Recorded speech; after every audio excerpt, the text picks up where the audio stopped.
¿Se ve?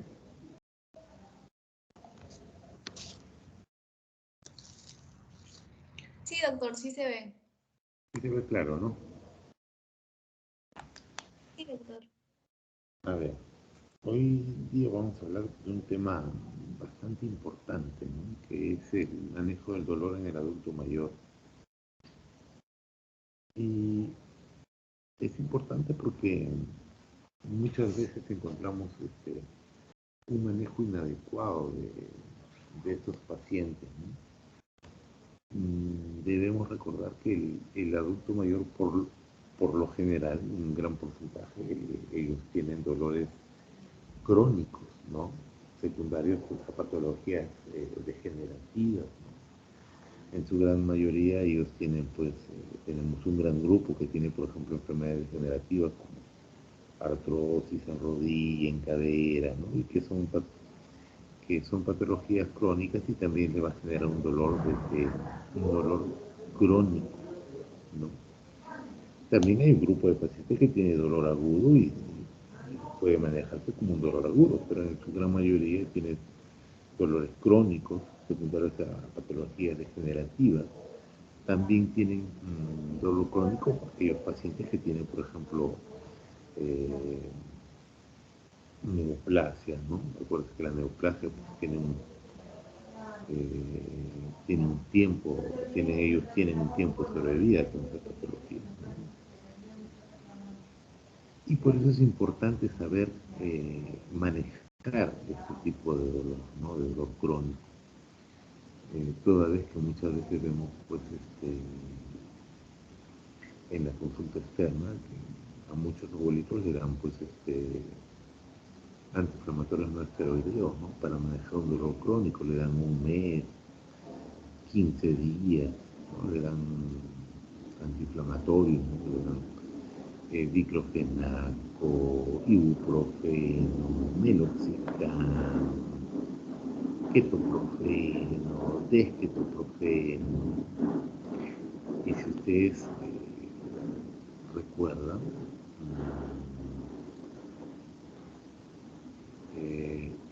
estos medicamentos no son inocuos, ¿no? Presentan una serie de complicaciones, ¿no? Una de las más frecuentes es que puede producir una hemorragia a nivel del tracto digestivo. También pueden producir pues, daño renal, ¿no? Que es lo más frecuente que producen estos antiinflamatorios no esteroideos.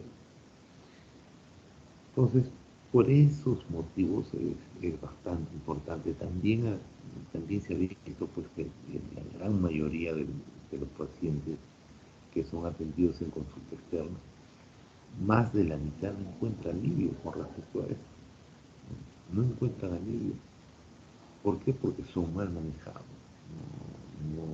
No los manejan adecuadamente. Debemos recordar también que para hacer un correcto manejo de estos pacientes,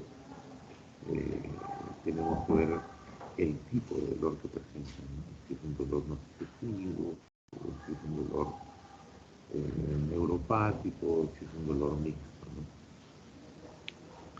Eso es bastante importante.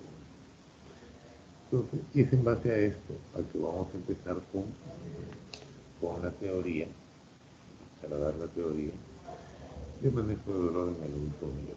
¿Alguna pregunta hasta acá?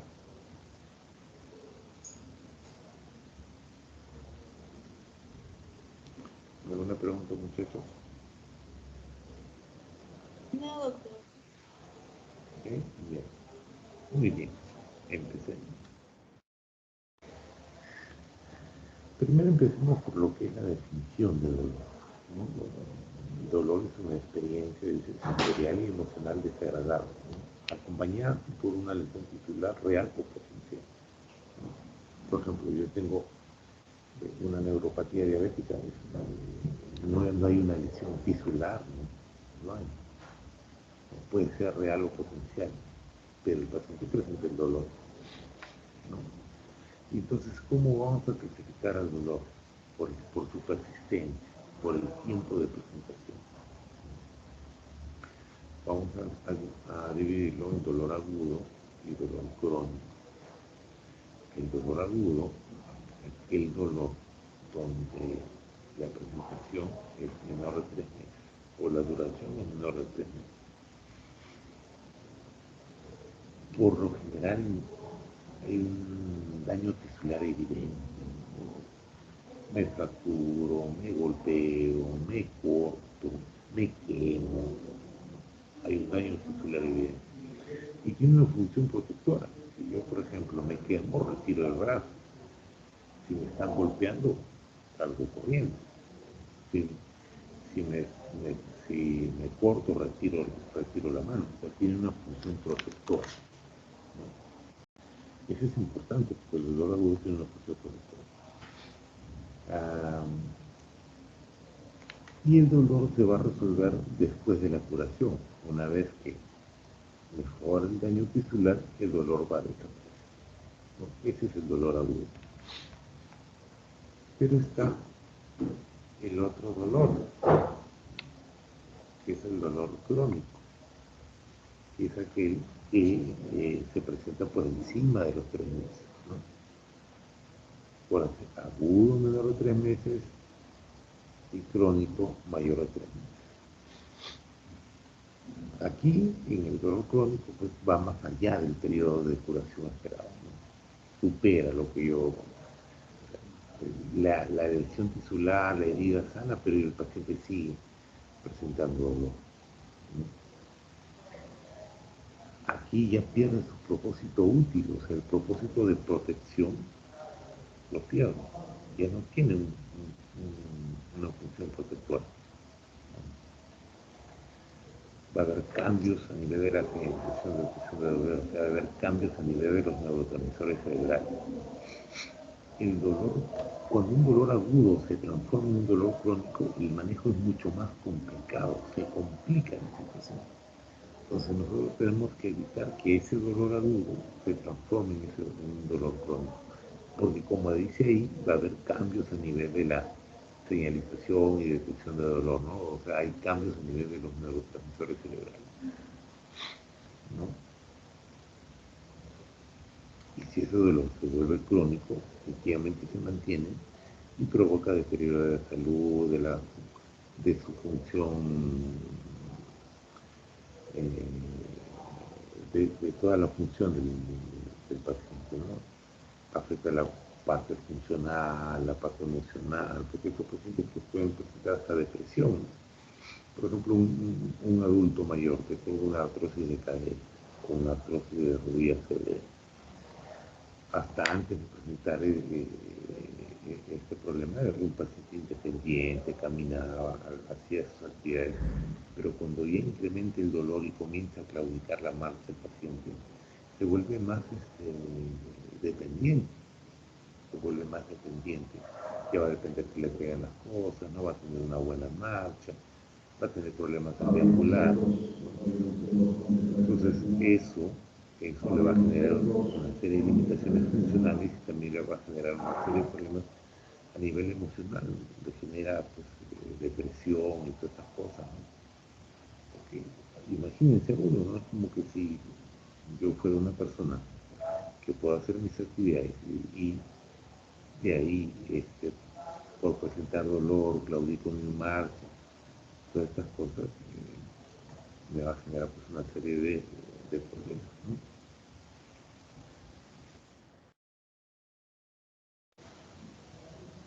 Entonces acuérdense, dolor agudo y dolor crónico.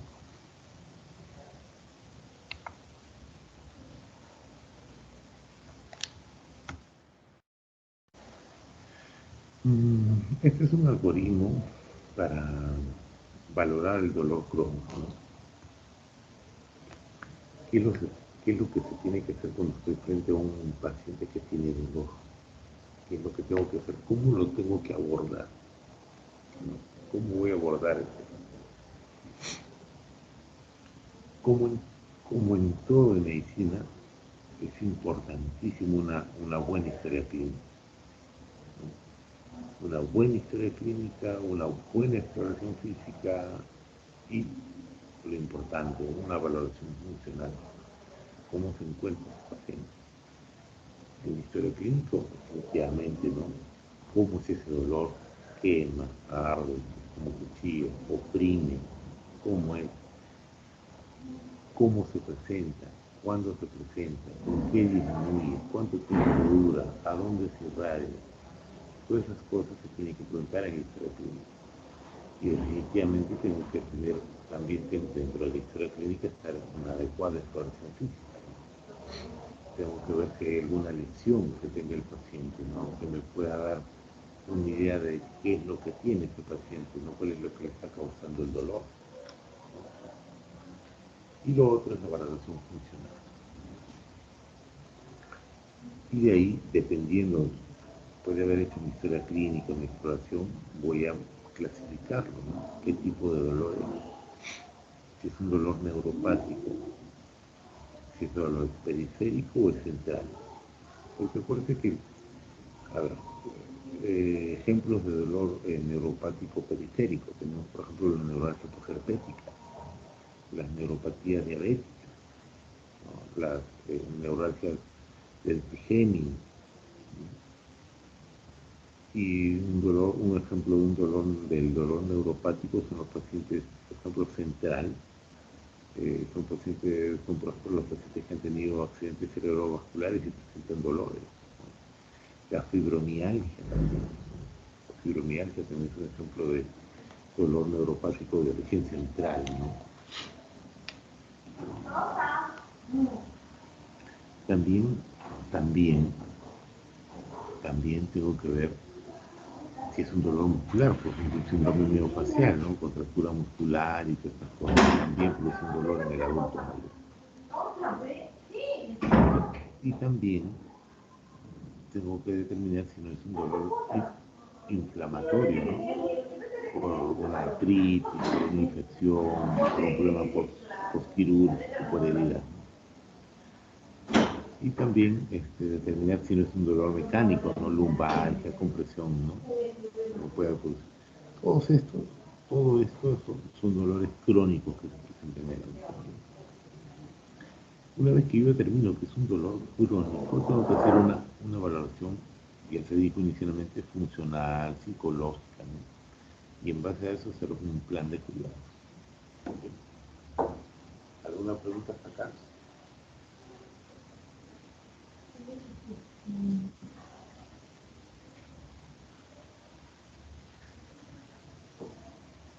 ¿Alguna pregunta?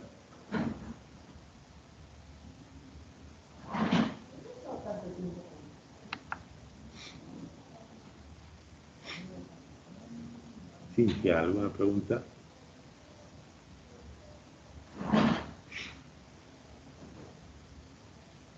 Ninguna, doctor. Brian. Doctor, todo claro.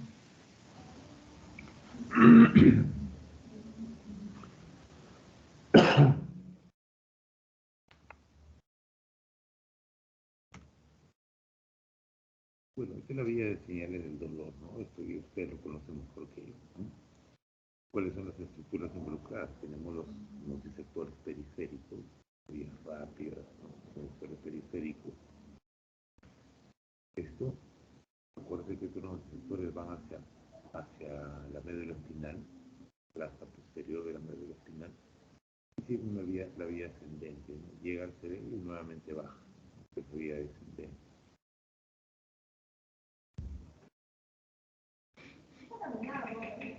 A ver.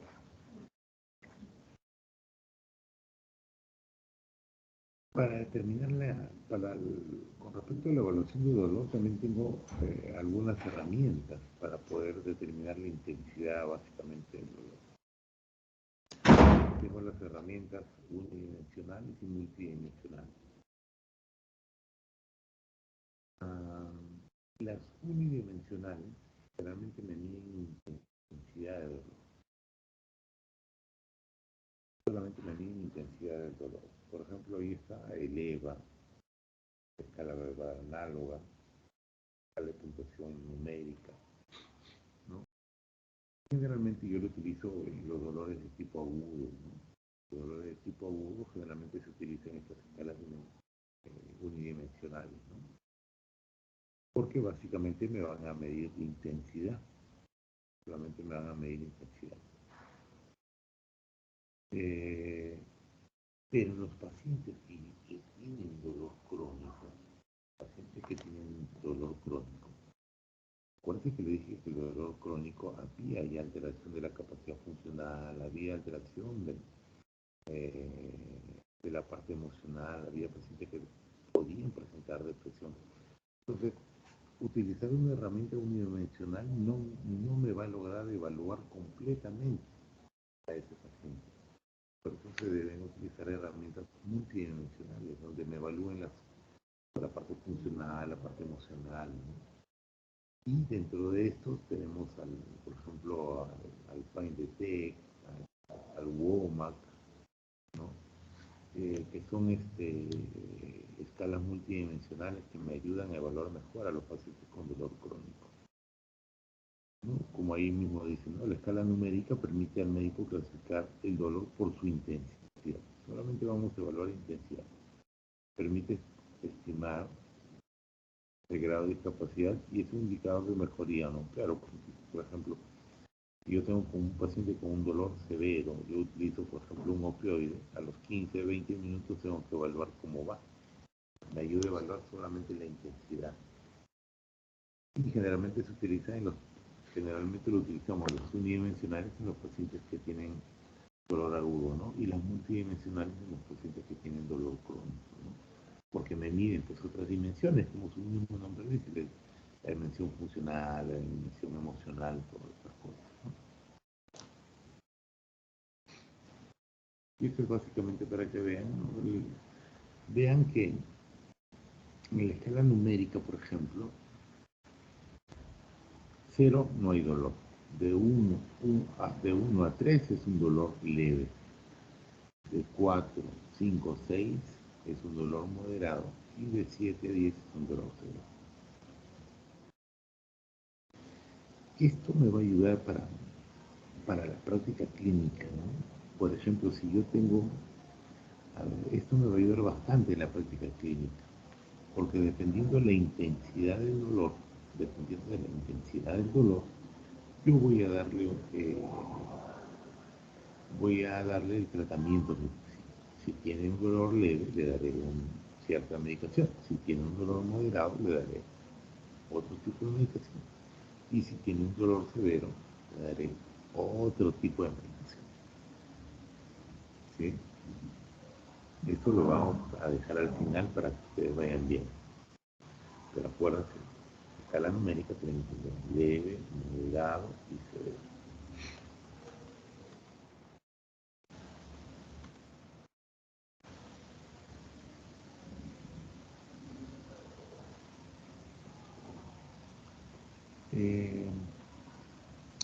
¿Qué es lo que se dice? Se dice, por ejemplo, que en los centros de atención primaria, ¿no? En los centros de atención primaria, el 50% de los pacientes con dolor crónico no experimentan un alivio. Hay más de un 50% de pacientes que no encuentran mejoría, ¿no? ¿Y esto a qué se debe básicamente? El resultado está comprometido por las altas tasas de abandono del tratamiento en relación con la tolerabilidad y las altas expectativas, ¿no? Básicamente es porque, por ejemplo, a ver, nosotros no identificamos realmente qué tipo de dolores. Por ejemplo, si es un dolor neuropático, el manejo va a ser muy distinto con un tipo específico de medicamento. Por lo contrario, si tengo un dolor nociceptivo, es con otro tipo de medicamento. Entonces, ¿qué es lo que pasa? Muchas veces no identificamos adecuadamente qué tipo de dolor es y damos un tratamiento no correcto para ese tipo de dolor. Entonces, básicamente los pacientes pues, no encuentran mejoría. En su gran mayoría no encuentran mejoría, ¿no? Lo otro que también se refiere a la tolerabilidad, por ejemplo, si utilizamos en algunos pacientes, por ejemplo, medicamentos de tipo opioide menor o mayor, Nunca avisamos al paciente que puede producirle, por ejemplo, náuseas y vómitos los primeros días. O si utilizamos un AINE, nunca les explicamos que puede producirle, por ejemplo, eh, gastritis secundaria a la utilización de estos medicamentos. Porque muchas veces los pacientes pues abandonan el tratamiento, ¿no? A veces pues tienen falsas expectativas de lo que uno le está dando, ¿no? Entonces todas esas cosas tienen que tomarse en cuenta, ¿no?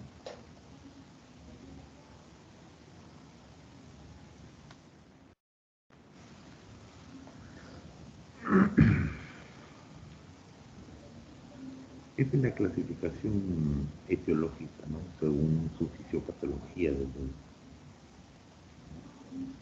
Lo dividen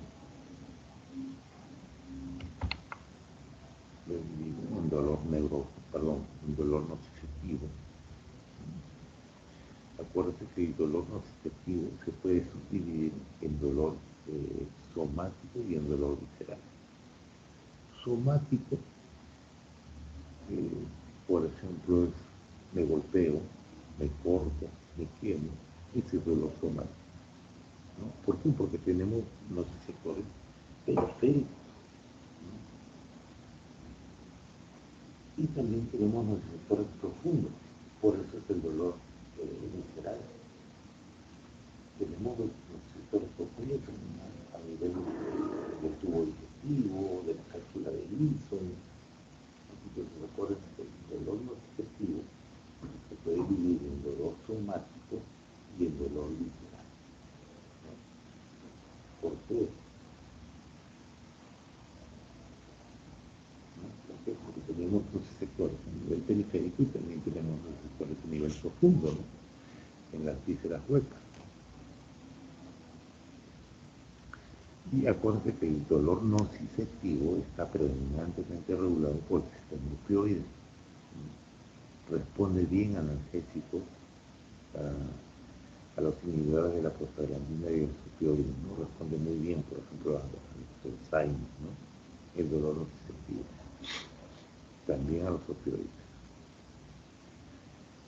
En cambio, el dolor neuropático, ¿no? El neuropático causado por una lesión, una enfermedad por del sistema somatosensorial, ¿no? Es un dolor intenso, ¿no? Que puede acompañar mucho otros fenómenos dolorosos. En ocasiones tú tienes una respuesta desproporcional, ¿no? Tú tocas al paciente, ¡ah! Grita, el dolor, ¿no? Se siente como corriente, como electricidad, como que le meten agujas.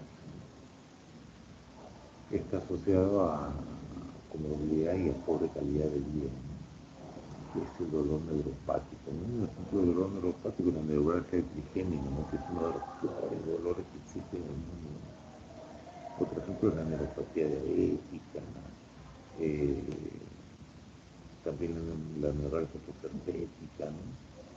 Son clásicos, ¿no? Y también tenemos que al medio es el dolor mixto, que tiene nociceptivo y que tiene de neuropático. Este tipo de dolor lo encontramos frecuentemente en los pacientes con cáncer, ¿no? Estos pacientes que muchas veces hacen metástasis a hueso, o en esos pacientes, por ejemplo, que tienen cáncer de páncreas, ¿no? Y que infiltra el plexo, ¿no? Entonces, tienen un componente nociceptivo y tienen un componente neuropático, ¿no? Es el dolor de tipo mix. ¿Alguna pregunta hasta acá?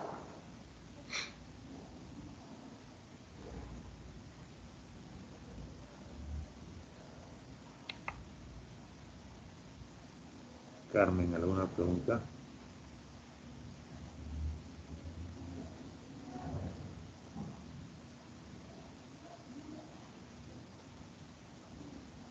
Carmen. No, no, doctor. Sí, está claro hasta acá.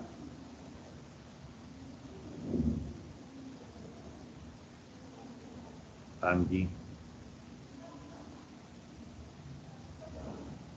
Todo claro, doctor. Sí, doctor, ¿me escucha? No, no hay duda. Así, tan claro está. Muy bien.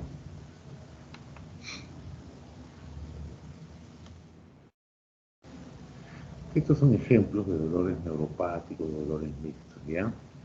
Por ejemplo, un dolor nocicetivo, por ejemplo, es una artrosis que presentan los abuelitos, dolor visceral. Ya les dije que dentro del nocicetivo está el somático y el visceral. Por eso que dice dolor visceral, los dolores oncológicos, pero que no haya lesión nerviosa o que no tengan ningún tipo de infiltración a nivel pues, nervioso. El dolor neuropático ya sabemos, ¿no? A nivel periférico, a nivel central, ¿no? Y, bueno, este es el dolor nociceptivo que hemos visto, que puede ser somático o visceral, ¿no? Y el dolor neuropático que puede ser periférico o central. Periférico, pues neuralgia trigémino, neuralgia posterpética, ¿no? Y central, por ejemplo, los pacientes que han tenido accidentes cerebrovasculares que presentan dolor, los pacientes con esclerosis múltiple. Y el dolor nociceptivo, el dolor mixto, como les comenté, que tiene de ambos componentes, ¿no? Que tiene el componente nociceptivo y tiene el componente neuropático, ¿no? Y que se ve frecuentemente en los pacientes que tienen cáncer, ¿no? Los pacientes que tienen cáncer a nivel óseo, ¿no? O que existen un plexo, son, son dolores frecuentes en este tipo de pacientes, ¿no?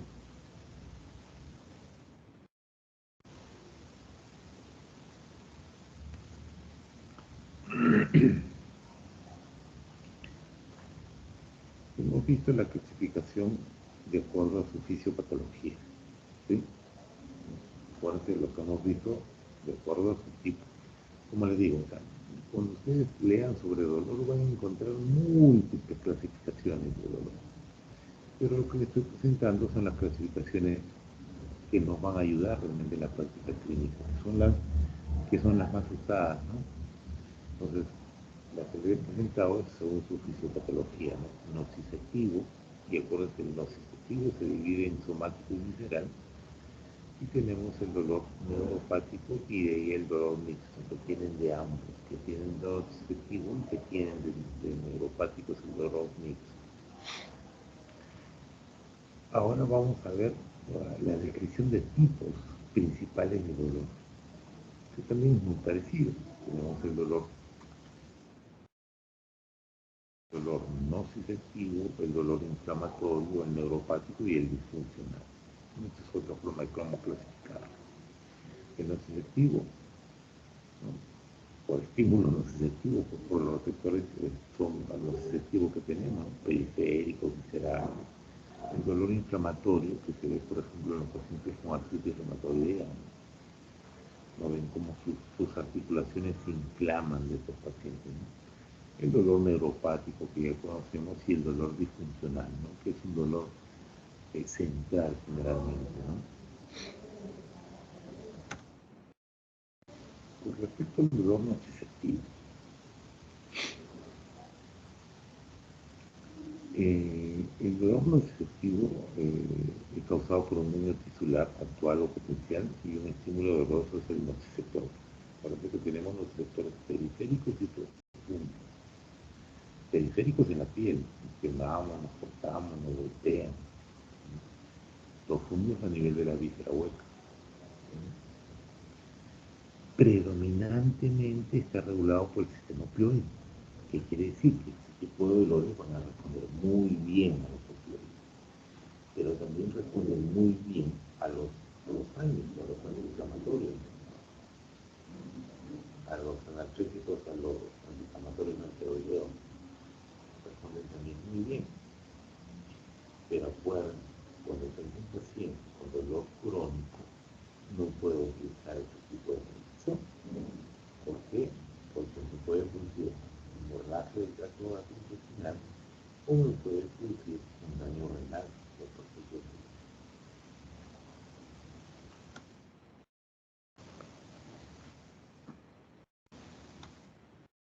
El dolor neuropático es un dolor en asociación con una lesión nerviosa somatosensorial. Hay una respuesta desproporcionada porque el estímulo puede acompañarse de otros fenómenos como la alodinia y está asociado con comorbilidades severas y pobre calidad de vida, ¿no? El dolor inflamatorio y alérgico es un dolor espontáneo, ¿no? Por hipersensibilidad al daño tisular de la inflamación.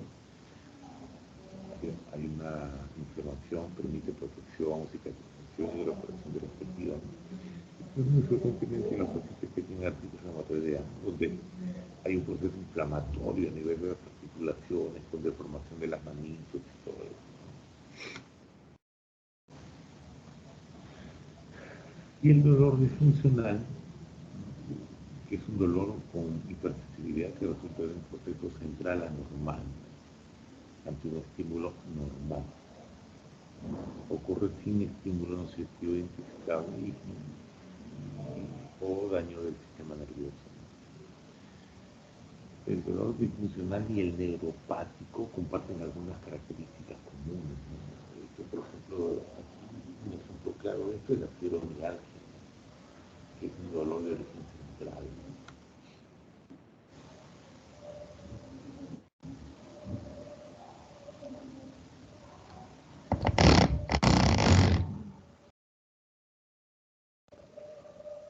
A ver,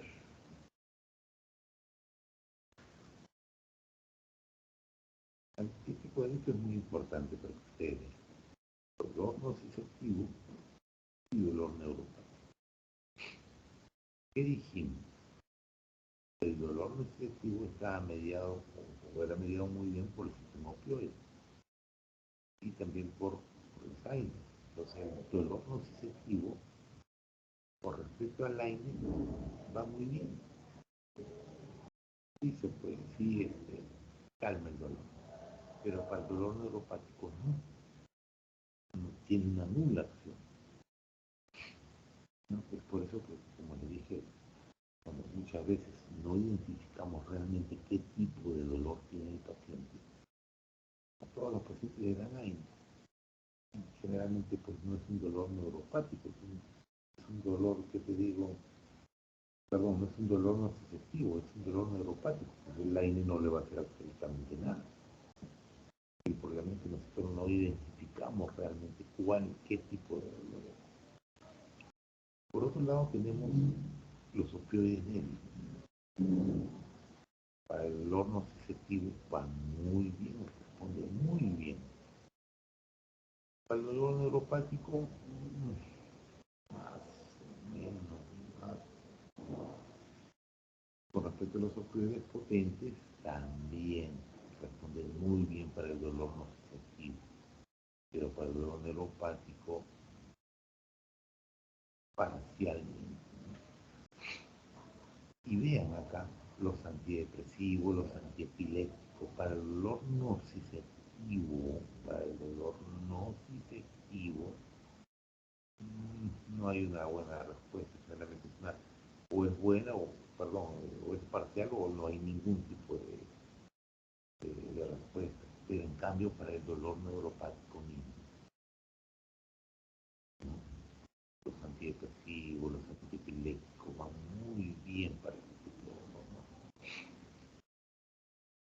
Los opioides son los únicos evidentes en este cuento. Por ejemplo, los opioides son los únicos que actúan para el dolor crónico, tanto como neuropático como nociceptivo. Pero tienen una pobre respuesta para el dolor neuropático, muy pobre. Eso sí, a ver, un opioide débil que tiene un efecto parcial para el dolor neuropático es el tramador. Y un opioide mayor que tiene también eh, una acción sobre el dolor neuropático es la buprenorfina, que también tiene cierta actividad sobre el dolor neuropático. Pregunta de examen, ¿no? Más no les puedo decir.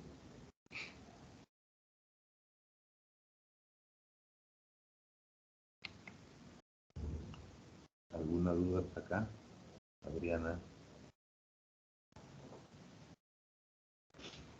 No, doctor. No, claro. ¿Sí? ¿Todo claro? Sí, doctor. ¿Alguna pregunta, Ruth?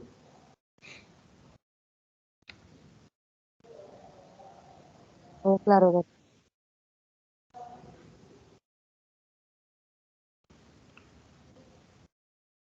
Cuando nosotros hablamos de dolor crónico,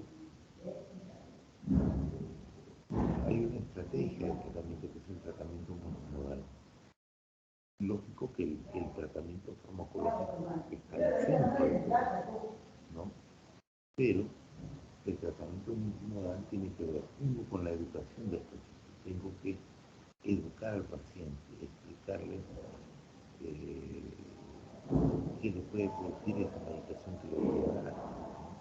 Para que, por ejemplo, no haga abandono del tratamiento. Siempre, siempre en el dolor tiene que ir medicina física también para que ayude. Por ejemplo, tengo un paciente con una artrosis a nivel de la columna lumbar, le puedo dar su tratamiento medicamentoso, pero van a requerir de terapia también para que apoye a mejorar ese dolor. ¿Sí?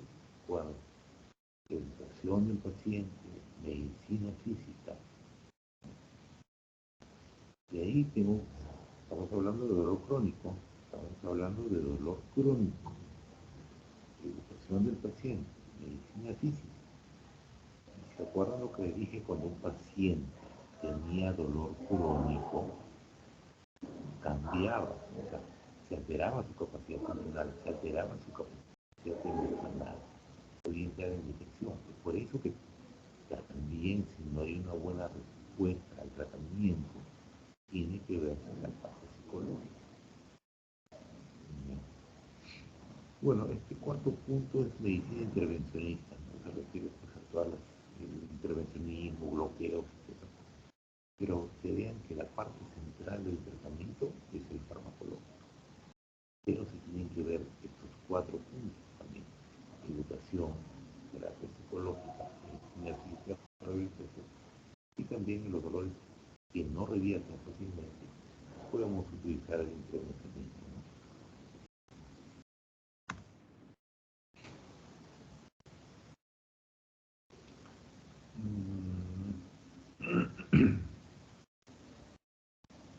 Esto es, bueno, técnica la analgésica de comer.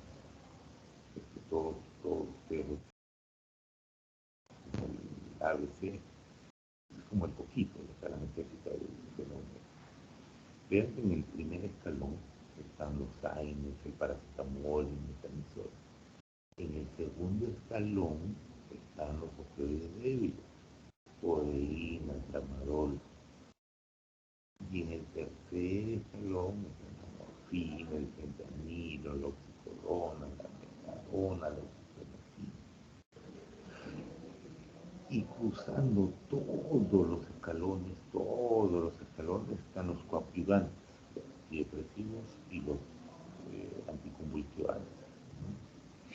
Entonces, primer escalón, AINES, paracetamol, que es el acetaminofén, metamizol. Segundo escalón, los opioides débiles, codeína, tramadol. Tercer escalón, los opioides fuertes, morfina, fentanilo, oxicodona, metadona, buprenorfina. Y cruzando todos los escalones están los anticonvulsivantes y los antidepresivos, que puede dar en cualquier parte. ¿Y por qué es importante esto? ¿Por qué es importante? Porque como le dije,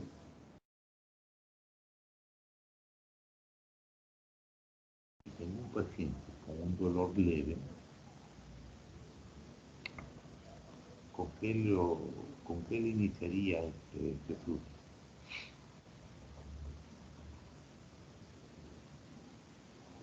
Está Jesús, ¿no? Sí, doctor. Está. Sí, sí.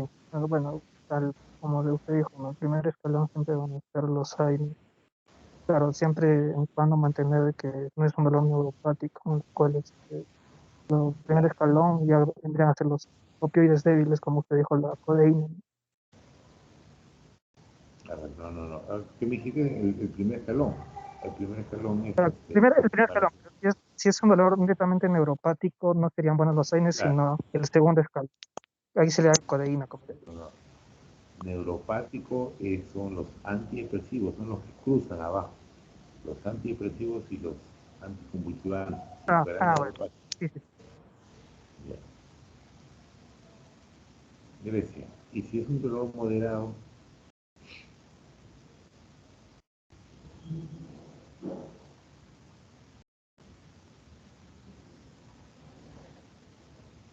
Grecia.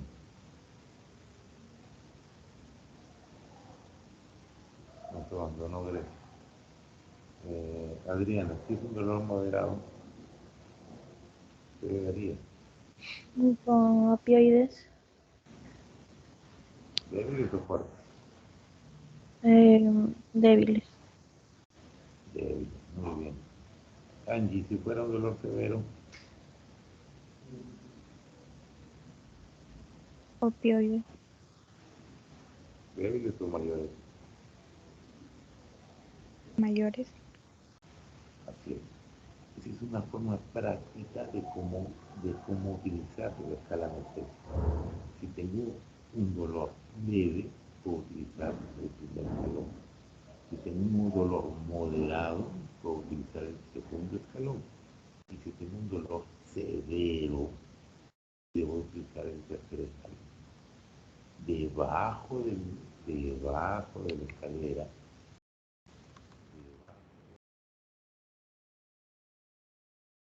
se encuentran los coadyuvantes, los antidepresivos, los anticonvulsivantes. ¿Alguna pregunta hasta acá, muchachos?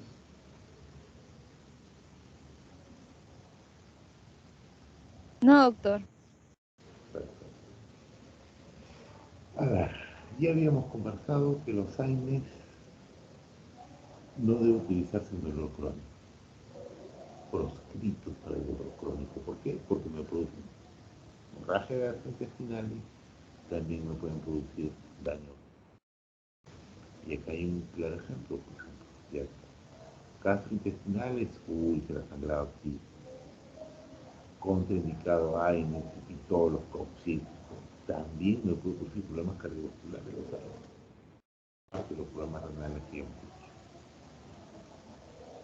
El paracetamol es un medicamento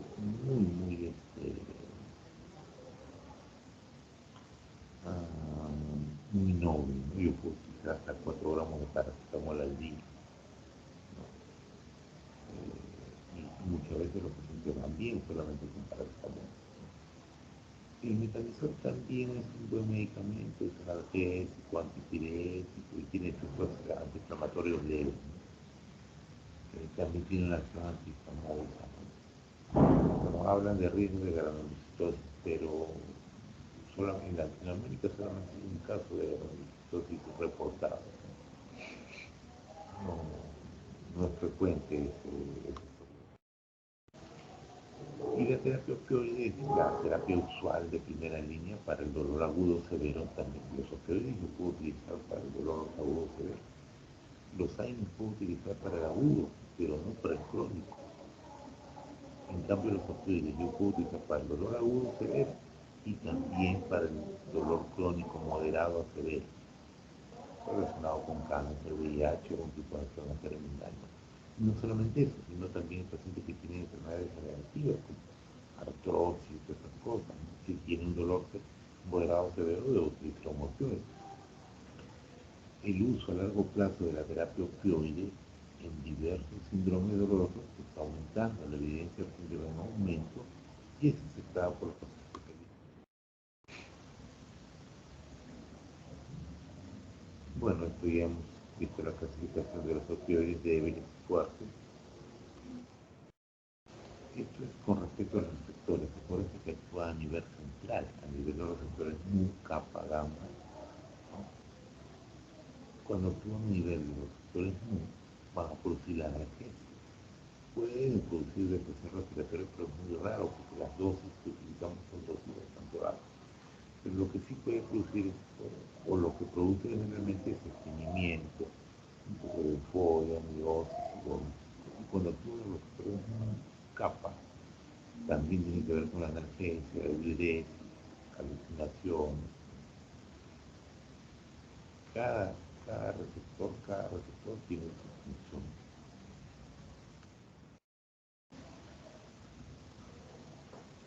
¿Cuáles son las recomendaciones para el uso de los analgésicos opioides? Para el tratamiento moderado o severo, por cáncer, por VIH, por cirugía, ¿no? Por accidente de tránsito, por diferentes dolores crónicos,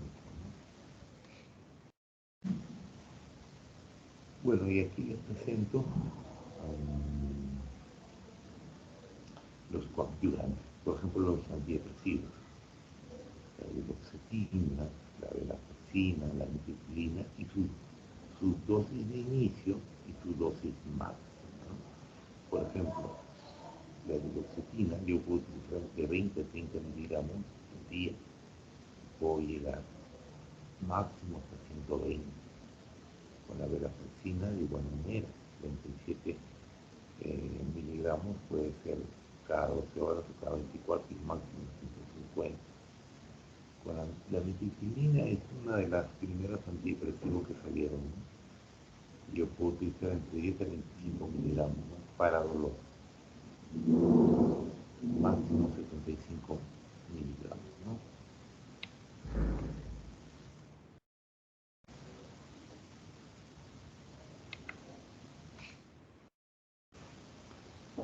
Estos son los coadyuvantes analgésicos, los antiepilépticos, por ejemplo, ¿no? La pregabalina, la gabapentina, la carbamazepina, ¿no? Y también tengo otros coadyuvantes, por ejemplo, los corticoides también son coadyuvantes del dolor. Los corticoides, la lidocaína también que me ayudan para mejorar el dolor, sobre todo dolor neuropático, ¿no?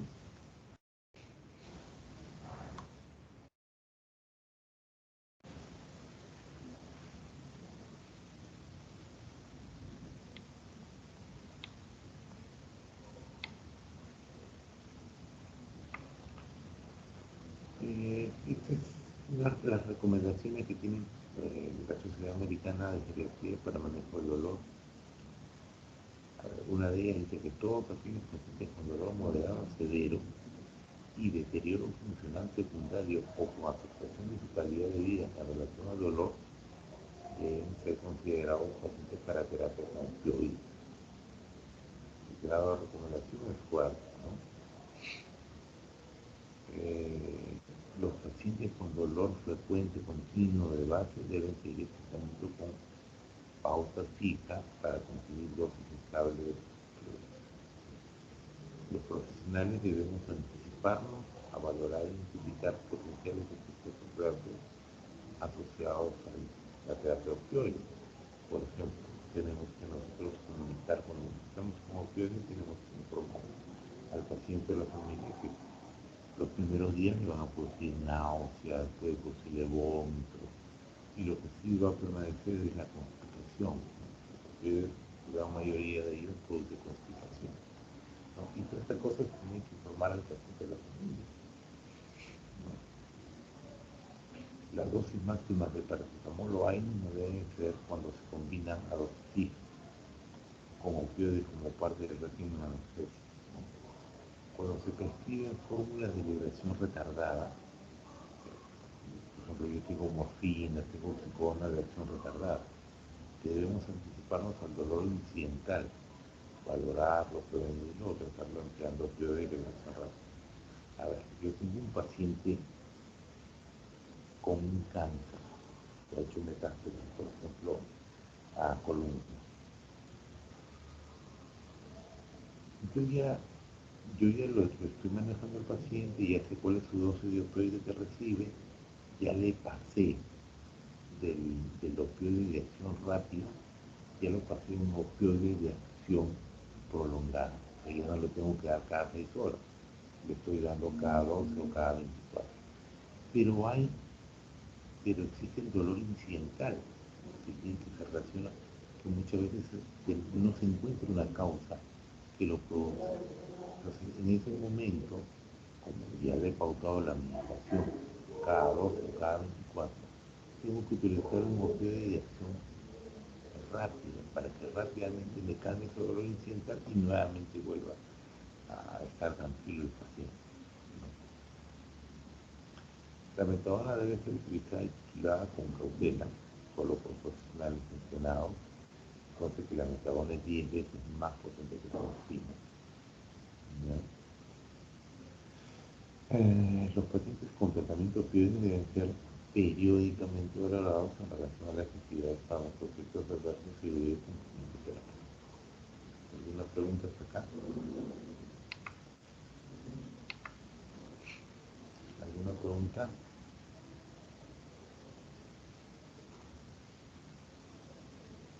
Maidi, ¿alguna pregunta?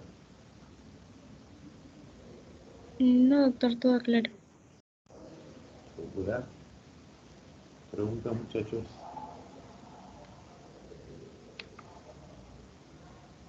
Preguntas.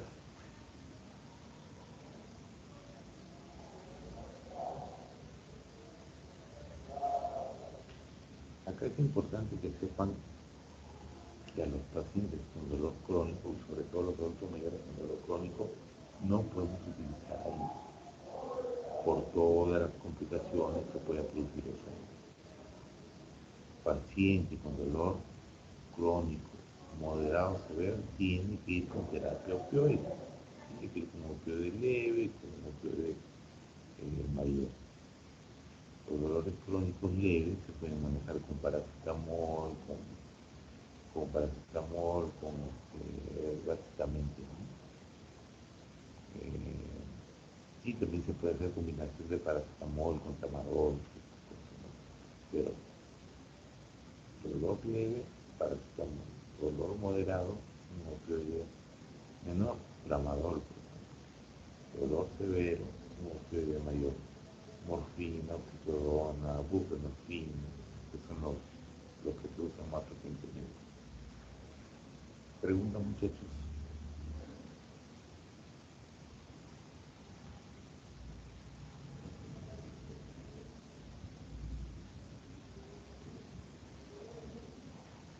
Pregunta.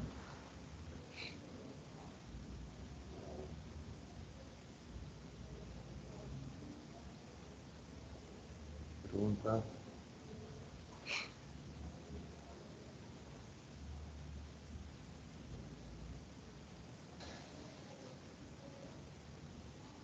Angie pregunta.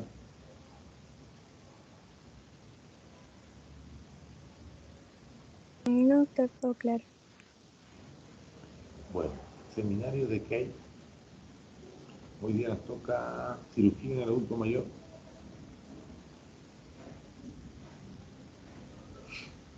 Enfermedades cardiovasculares. Cardiovascular. Perfecto. ¿Quién lo hace? Yo ahorita voy a presentar. Media hora, Angie.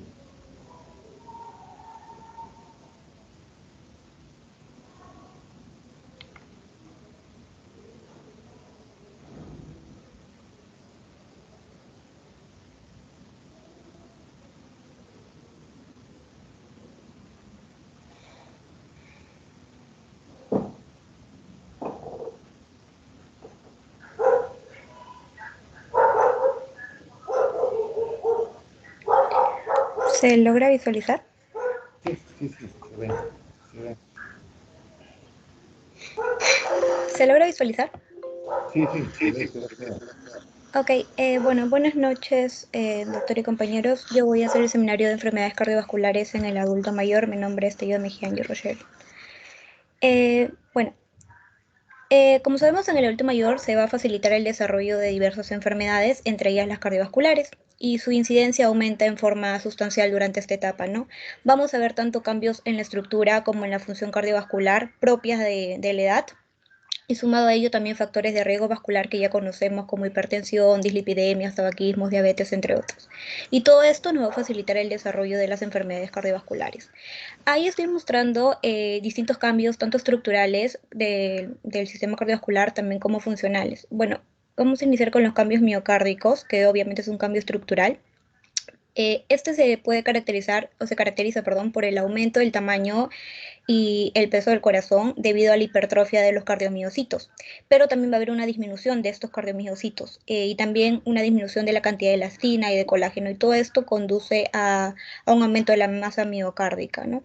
Otro cambio es el sistema vascular, el cual se modifica con cambios prácticamente en todos los niveles. Las arterias de grueso calibre se hacen más rígidas, de mayor diámetro.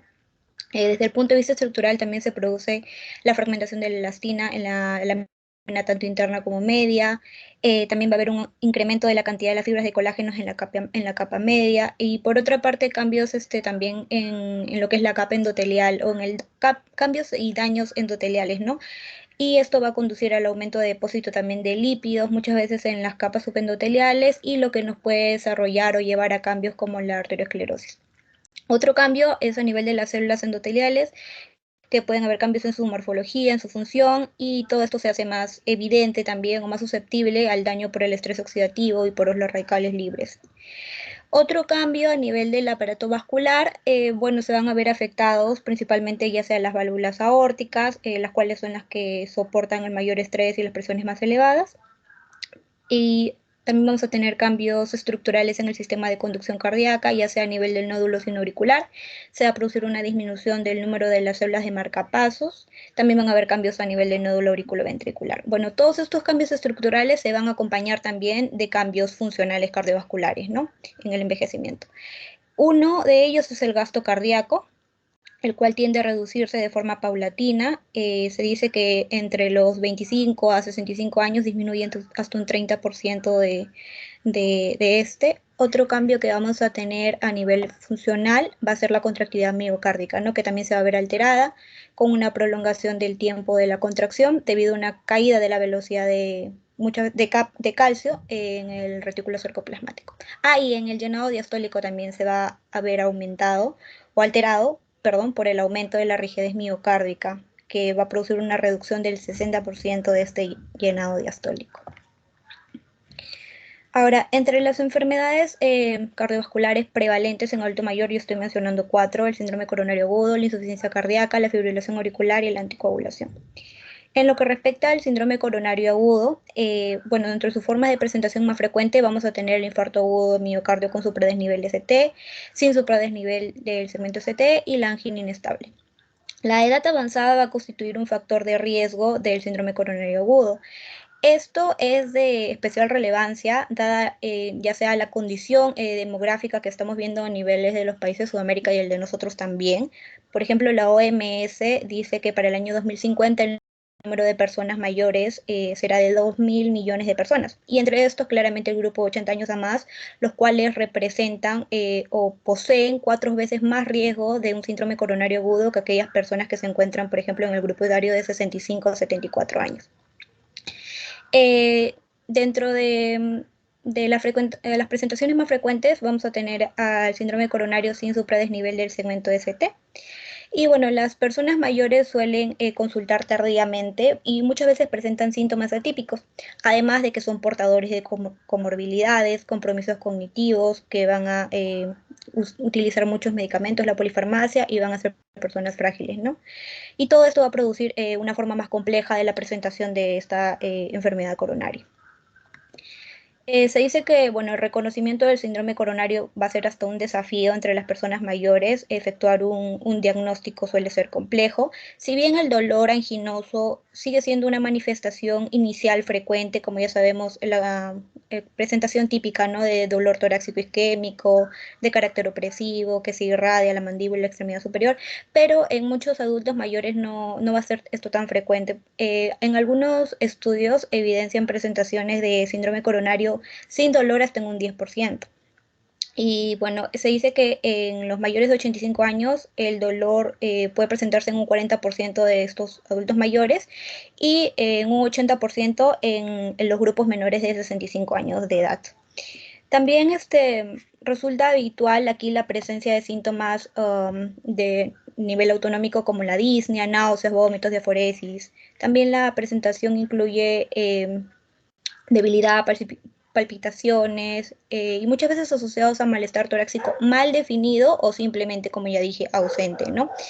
El desafío está en la condición de presentación atípica de esta enfermedad debido a un potencial alto número de entidades nosológicas que presenta el adulto mayor y también la gravedad variable de estas entidades nosológicas que ya presentan, ¿no? A esto, adicionar las condiciones propias del envejecimiento normal, que ya hemos dicho, que son las manifestaciones estructurales y funcionales que ya mencioné, reducción de cardiomiocito, reducción de función endotelial, entre todo ello. Y asociado a ello, la utilización de medicamentos, bueno, la polifarmacia, la cual puede potenciar y muchas veces incluso enmascarar un cuadro de síndrome coronario agudo mediante la interacción entre estos fármacos y también muchas veces las reacciones adversas que tienen estos fármacos. Asociado a ello, bueno, la comorbilidad, la fragilidad, el deterioro cognitivo hace aún más difícil el reconocimiento del síndrome coronario agudo.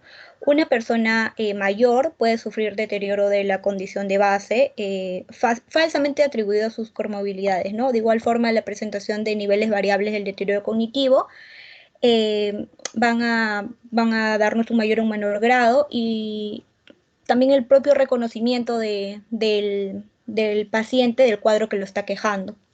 Y por su parte, la fragilidad puede ser parte de la forma de presentación de la enfermedad cardiovascular o puede ser una condición secuelar, por así decirlo, de esta enfermedad o síndrome coronario. Ahora, en lo que respecta a la insuficiencia cardíaca, bueno, como sabemos, eso es el resultado de la incapacidad del corazón para poder satisfacer las demandas metabólicas, tanto de los tejidos, de los órganos, ya sea por alteraciones propias del miocardio o también como por cambios sistémicos derivados de las respuestas compensadoras, ya sea activación simpática o neuromorales. Vamos a ver que va a implicar a cambios morfológicos y funcionales tanto en el corazón como el remodelado ventricular, como también en el sistema vascular con vasoconstricción o disfunción endotelial. En sí, la insuficiencia cardíaca es un síndrome que representa la expresión de enfermedades y también de factores de riesgo que van a afectar al aparato cardiovascular, ¿no? Dentro de los cambios que vamos a tener, cambios fisiopatológicos, ahí estoy mencionando algunos, tanto a nivel del corazón como vascular, que podemos observar en el cuadro. Bueno, por mencionar la función distólica, el cual está determinado por las propiedades elásticas del ventrículo y el proceso de relajación. Van a haber anormalidades en las propiedades elásticas que son causadas por un aumento de la masa miocárdica, como ya mencioné inicialmente en las alteraciones estructurales, y también van a haber alteraciones en la red de colágeno extramiocárdica, ¿no? Y los efectos de la relajación inadecuada del ventrículo se traducen en una reducción alterando el tiempo de llenado muchas veces y también se va a ver una elevación de la presión diastólica. Y esta desventaja, por así decirlo, hace que hay un aumento en el volumen sanguíneo de precarga, así como también un aumento de la poscarga por aumento de la tensión arterial.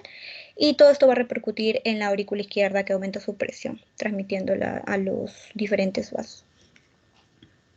Bueno, en lo que respecta a la etiología, causas frecuentes del síndrome de insuficiencia cardíaca en personas mayores podemos tener a la hipertensión arterial. Un tratamiento adecuado demuestra también reducir la incidencia de insuficiencia cardíaca hasta en un 50%, pero como sabemos sigue siendo un problema lograr estas metas terapéuticas, ¿no?, en la insuficiencia cardíaca.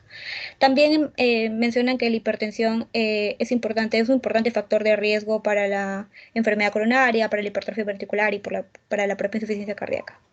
Otra etiología, la cardiopatía isquémica, que puede ser consecuencia de un infarto agudo de miocardio con una necrosis extensa.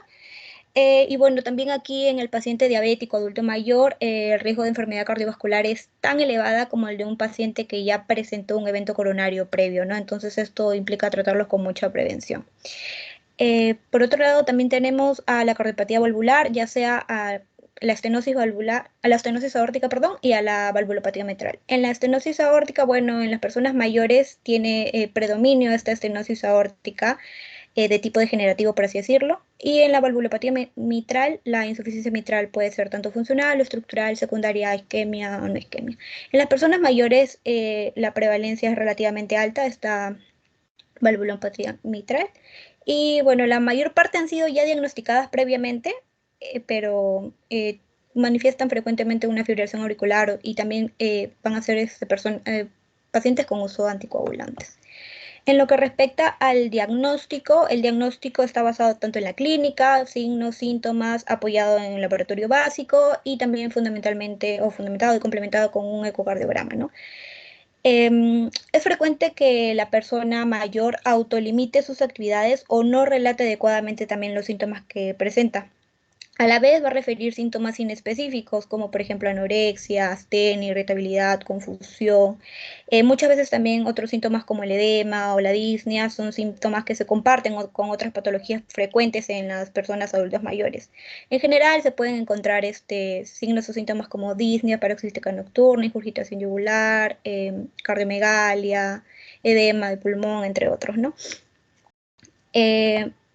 Ahora, en el tratamiento...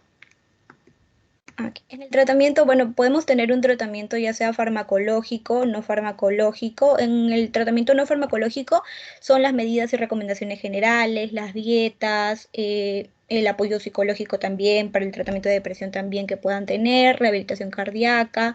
Y en el tratamiento farmacológico, bueno, lo que ya conocemos, ¿no? ARAS, diuréticos, betabloqueantes. Y dispositivos de cirugías también como presencia de marcapasos, cirugías, procedimientos, siempre y cuando todo esto sea evaluado, riesgo-beneficio.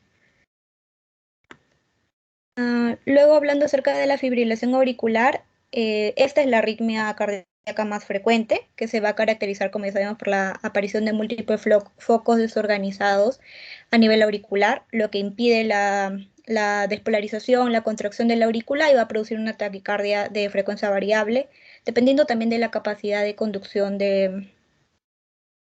del nódulo auriculoventricular a los ventrículos, ¿no?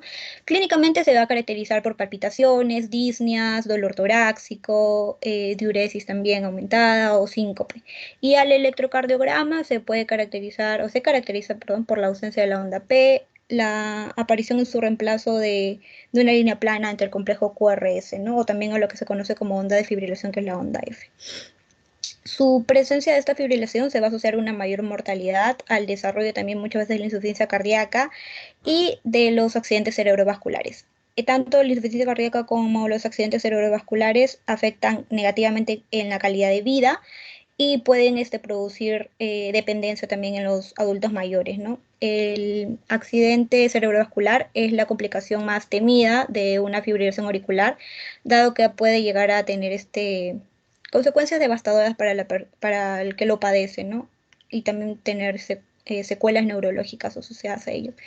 El 70% de las personas portadoras de esta fibrilación auricular suelen ser personas mayores de 75 años. Entonces, se considera a la fibrilación auricular hasta como una patología típica que se puede encontrar en la persona adulta mayor. En lo que respecta a la evaluación, desde el punto de vista de una valoración geriátrica integral, se hace una valoración completa del paciente mayor con una fibrilación auricular, ¿no?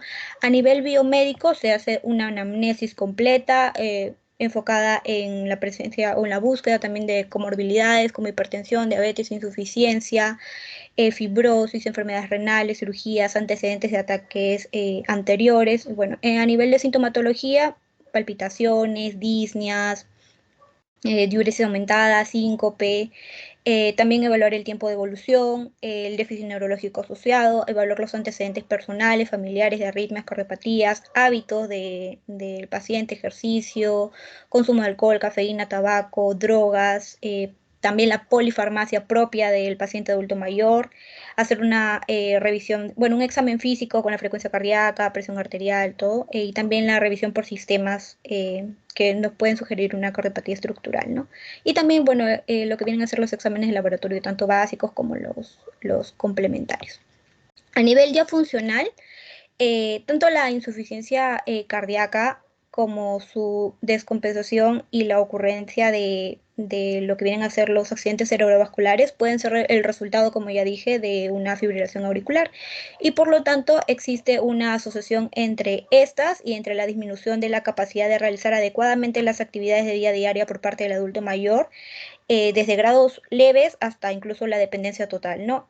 Por eso es importante establecer una correcta valoración funcional tanto de las actividades básicas de la vida diaria como también de las actividades instrumentales de la vida diaria para poder identificar precozmente a aquellos pacientes con limitación funcional y, bueno, instaurar medidas para disminuir el desarrollo de las dependencias, ¿no?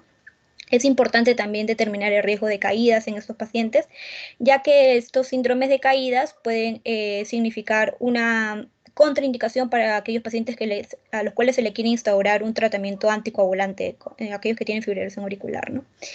A nivel mental, bueno, también hay que hacer una evaluación del deterioro cognitivo, de depresión, los cuales pueden tener asociación quizás con un accidente cerebrovascular previo que hayan tenido y también podría dificultar la adherencia al tratamiento o a los fármacos que se le indique. A nivel social también es importante una red de apoyo que tenga el paciente, especialmente si tiene problemas cognitivos o problemas de dependencia, ya que, por ejemplo, el tratamiento en la fibrilación auricular, ya sea el tratamiento anticoagulante, va a requerir de una estricta supervisión y un estrecho control, no tanto al nivel de anticoagulación y también de los efectos adversos que puede tener esta terapia anticoagulante, ya sea las caídas, como mencioné. En lo que respecta ahora al tratamiento, bueno, el tratamiento depende tanto de las enfermedades concomitantes como de los factores que se puedan tener y también si un paciente es estable o es inestable, ¿no? En el paciente inestable, en aquellos que presentan una repercusión hemodinámica, también se puede manifestar con una taquicardia mayor a 120 latidos por minuto, disnea, disminución de la capacidad de ejercicio, hipotensión. Se refiere inmediatamente a un centro de urgencia para una cardioversión, ¿no? Preferentemente eléctrica, y una monitorización cardíaca. Y en el paciente estable, el tratamiento va a constar de 2 puntos fundamentales, que es el control de la frecuencia y del ritmo y de la anticoagulación. En lo que respecta a la anticoagulación, bueno, esto tiene por objetivo prevenir la ocurrencia de fenómenos embólicos en este paciente que tiene la fibrilación auricular.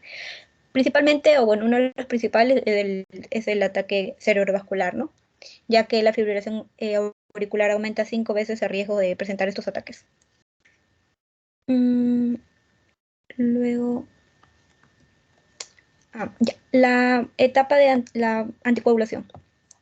Bueno, como dije, la trombosis va a ser el principal mecanismo responsable muchas veces de la morbimortalidad cardiovascular, aumentando su riesgo con respecto a la edad. Y van a existir factores que predisponen y también favorecen a la aparición de estos eventos tromboembólicos, los cuales pueden ser primarios o secundarios. Dentro de los primarios, como ya sabemos, defectos en el plasminógeno, anormalidades de la hemostasia en el sistema fibrinolítico, déficit de trombina, entre otros. Y dentro de los factores secundarios, inmovilidad, hiperlipidemias, diabetes, trombocitosis, prótesis incluso.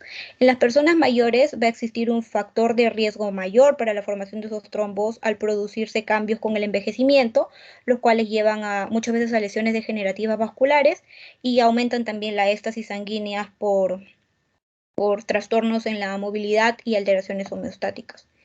Los trastornos cardiovasculares en el adulto mayor, en la persona mayor, tienen relación con la trombosis, ¿no? Entonces, entre estos también vamos a encontrar la cardiopatía coronaria, fibrilación auricular, enfermedad arteriosclerótica. Y el tromboembolismo se dice que aumenta con la edad, llegando hasta 260 por 100.000 habitantes a los 80 años.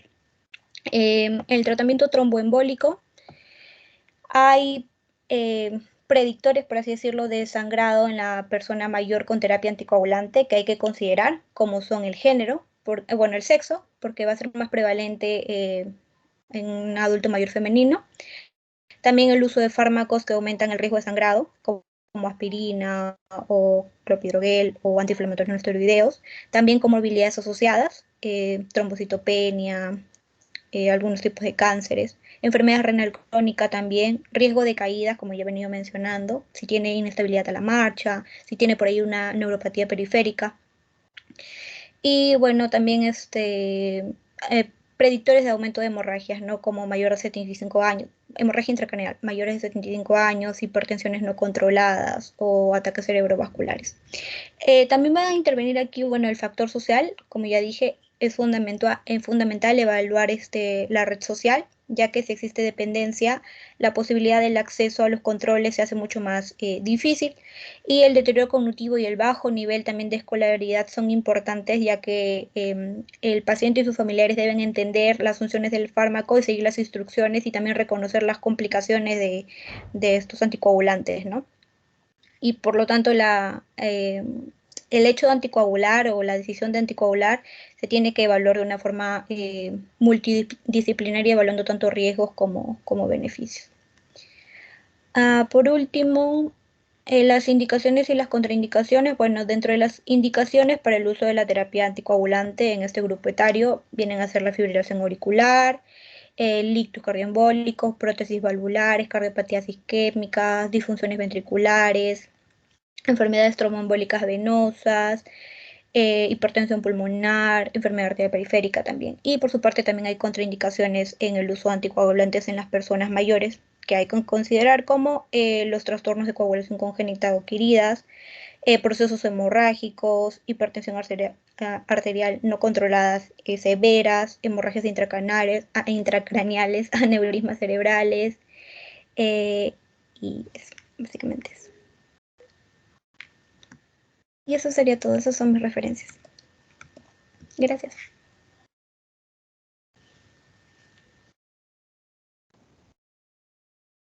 Muy bien. ¿Alguna pregunta para Angie?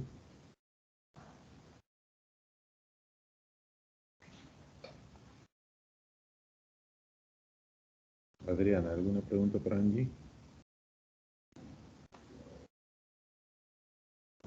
No. Bueno, definitivamente va a haber cambios fisiológicos dentro de la estructura misma del aparato cardiovascular, ¿no? Pero también va a haber cambios secundarios a procesos crónicos, como por ejemplo la hipertensión arterial, ¿no? Que cuando no se trata adecuadamente, pues va a generar una serie de cambios estructurales, ¿no? Va a haber aumentos del tamaño del corazón, va a haber dilatación de las cavidades, sobre todo a nivel auricular, ¿no? Y por ese motivo empiezan pues la fibrilación auricular, ¿no? Que es una de las patologías frecuentes, eh, una de las arritmias más frecuentes en el adulto mayor, ¿no? Todo eso fue secundario a estos procesos. ¿Alguna otra pregunta? Cintia. Pregunta para Angie.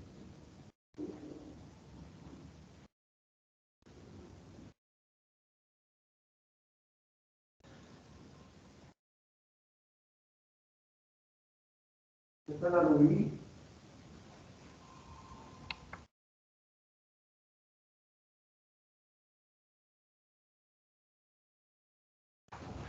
Un minuto. Aló. ¿Alguna otra pregunta? No. ¿Alguna otra pregunta?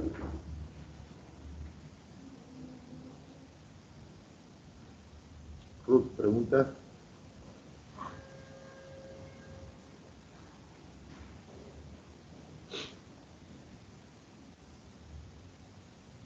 Ruth.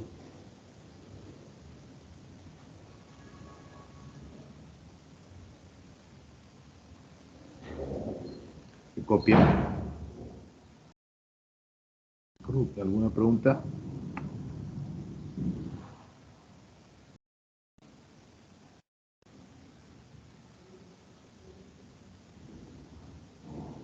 Adriana, ¿me copian?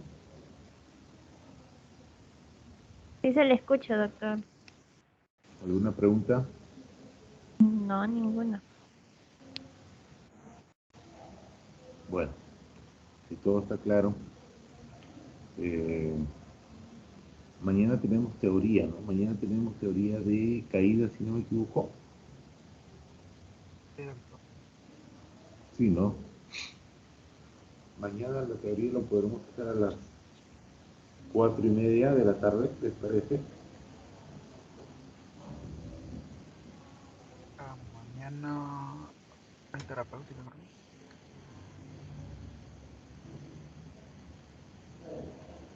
A ver, confírmame. ¿A qué hora empieza terapéutica?